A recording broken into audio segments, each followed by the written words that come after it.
ബോസിലെ ഇത്രയും സീസൺ കണ്ടതിൽ വെച്ചിട്ട് ഞാൻ പറയാം ഏറ്റവും ക്രൂരയായ ഒരു മത്സരാർത്ഥി എന്ന് പറയുന്നത് ആദിലയാണെന്ന് ഉറപ്പിച്ച് പറയാം. ശരിക്കും പറഞ്ഞാൽ ഓന്തെന്നോ കട്ടപ്പ എന്നൊക്കെ വിളിച്ചിട്ട് എന്താ പറയുക, കുറച്ച് കാണാനേ പറ്റില്ല. അതിലും വലിയ എന്തോ ആണ്, അതിലും വലുത്.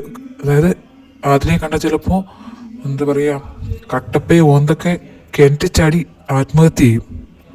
അതാണ് അവസ്ഥ. ഇപ്പം ശരിക്കും പറഞ്ഞാൽ അനുവിൻ്റെയും ഷാനവാസിൻ്റെയും കൂടെ ഇവർ കൂടിയത് തന്നെ ഫെയിം കിട്ടാനും അവരുടെ നിലനിൽപ്പിന് വേണ്ടിയിട്ട് തന്നെയാണെന്നുള്ളത് പ്രൂവായി കഴിഞ്ഞു. കാരണം ഇന്ന് രാവിലെ ഒരു മോർണിംഗ് ആക്ടിവിറ്റി ഉണ്ടായിരുന്നല്ലോ. അപ്പോൾ അതിനകത്ത് ഒരു കാര്യം ആലോചിക്കണം.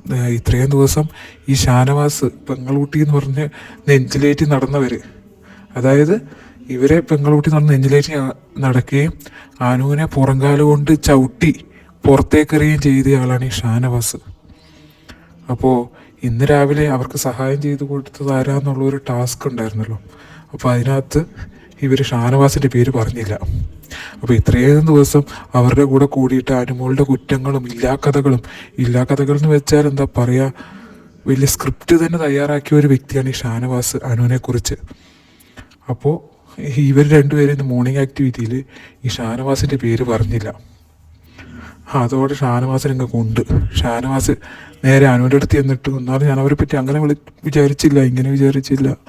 തലേന്ന് രാത്രി, അതായത് ഇന്നലെ രാത്രി ഇവർ പിരിഞ്ഞിരിക്കുകയായിരുന്നല്ലോ പട്ടാക്കേഴ്സ്. ഇവരെ ഒന്നിപ്പിക്കാൻ വേണ്ടി പെടാപ്പാട് പെട്ട വ്യക്തിയാണ് ഷാനവാസ്. എന്നിട്ട് ഇന്ന് രാവിലെ കൊടുത്ത് ആദിലേന്ന് പറയും കൊടുത്ത്. അപ്പോൾ വീണ്ടും അനുവിൻ്റെ അടുത്ത് ചെന്നിട്ട്, അയ്യോ ഞാൻ അവരെ പറ്റി അങ്ങനെ വിചാരിച്ചില്ല എൻ്റെ അമ്മോ. അതുപോലെ തന്നെ ഇന്നലെ ജിഷിൻ അനുമോളെയും ആദിലാനൂറിനെയും ഒന്നിപ്പിക്കാൻ വേണ്ടി അനുവിൻ്റെ അടുത്ത് അടി ഉണ്ടാക്കിയ വ്യക്തിയാണ്. അനു പറഞ്ഞു, ഞാൻ ഇനി ഒരിക്കലും അവരുടെ അടുത്ത് മിണ്ടില്ല എന്ന് പറഞ്ഞപ്പോൾ, നീ ദേഷ്യം വെച്ച് നടക്കണ്ട, ഇനി 3 ദിവസം കൂടിയല്ലേ ഉള്ളൂ, ഓരോ കാര്യങ്ങൾ ഓർത്ത് വെക്കണ്ട, അതാണ് നിൻ്റെ കുഴപ്പമെന്നൊക്കെ പറഞ്ഞ് അനുവിനെ വഴക്ക് പറഞ്ഞ ഒരാളാണ് ജിഷിൻ.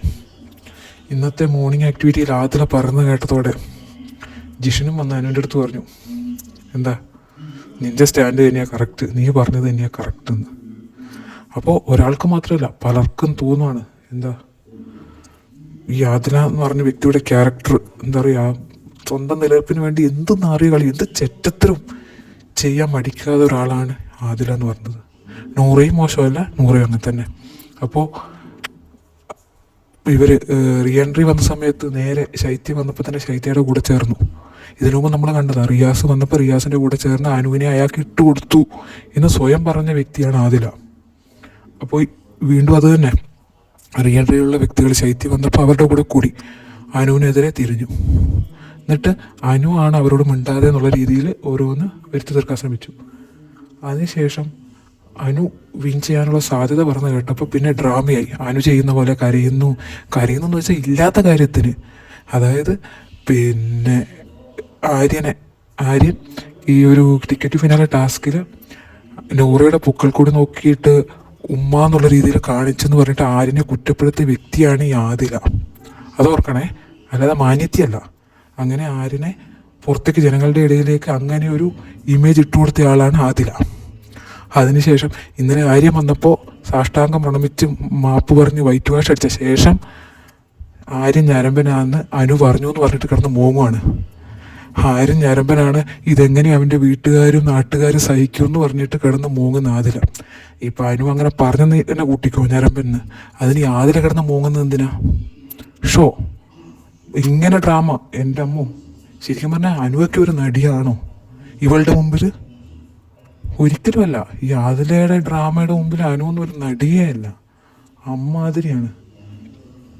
അതുപോലെ തന്നെ പിന്നെ ഓരോ വിഴുപ്പലക്കലാണ്. ഇപ്പോൾ ഞാനീ പറഞ്ഞ പോലെ തന്നെ ഇപ്പോൾ ആര്യനെ ഞരമ്പെന്ന് വിളിച്ചിട്ടുണ്ടെങ്കിൽ ഓൺ ദ സ്പോട്ട് പ്രതികരിക്കണമായിരുന്നു അവൾക്ക് അത്രയും വിഷമം ഉണ്ടായിരുന്നെങ്കിൽ. അത് ചെയ്തില്ല. ഇന്നലെ സ്വന്തം നിലയിൽ അപകടത്തിലാന്ന് അറിഞ്ഞപ്പോൾ ഓരോന്ന് പൊക്കിക്കൊണ്ട് വരും അനുവിനെതിരെ. എന്നിട്ട് നല്ല വെള്ള ചമയിൽ ചെക്കിട്ട് നോക്കി ഒന്ന് പൊട്ടിക്കണം എന്നാ തോന്നി. ശരിക്കും പറഞ്ഞാൽ അത്രയ്ക്ക് ദേഷ്യം വന്നു. ഒരു ബി കണ്ടിട്ട് ഇങ്ങനെ എന്താ പറയുക, ബിഗ് ബോസ് മെൻ്റൽ ഹെൽത്തിന് നല്ലതല്ലാന്ന് പല ഡോക്ടേഴ്സും ഇതൊക്കെ പറയുന്ന വീഡിയോസ് കഴിഞ്ഞ ദിവസം കണ്ടിരുന്നു. പക്ഷെ ഒരിക്കലും അങ്ങനെ തോന്നിയിട്ടില്ല. നമ്മൾ ഈ പറഞ്ഞ പോലെ കുറേ ട്രോള് കണ്ടില്ല, നമ്മുടെ വിഷമങ്ങൾ പറഞ്ഞു നമ്മളത് കാണുന്നു, അങ്ങനെയായിരുന്നു. പക്ഷേ ഈ ഒരു റീ എൻട്രിക്ക് ശേഷം ശരിക്കും പറഞ്ഞാൽ മെൻ്റൽ ഹെൽത്തൊക്കെ ഫുൾ താറുമാറി. ദേഷ്യം വന്നിട്ട് എന്താ പറയുക, ഉറങ്ങാൻ വരെ പറ്റാത്തൊരവസ്ഥയാണ്.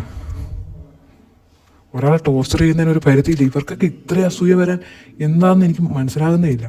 പിന്നെ ഇതിൻ്റെ പുറകിൽ ചില കളികളും കാര്യങ്ങളും ഒക്കെ ഉണ്ട്, അതും ശരിക്കും മനസ്സിലായി.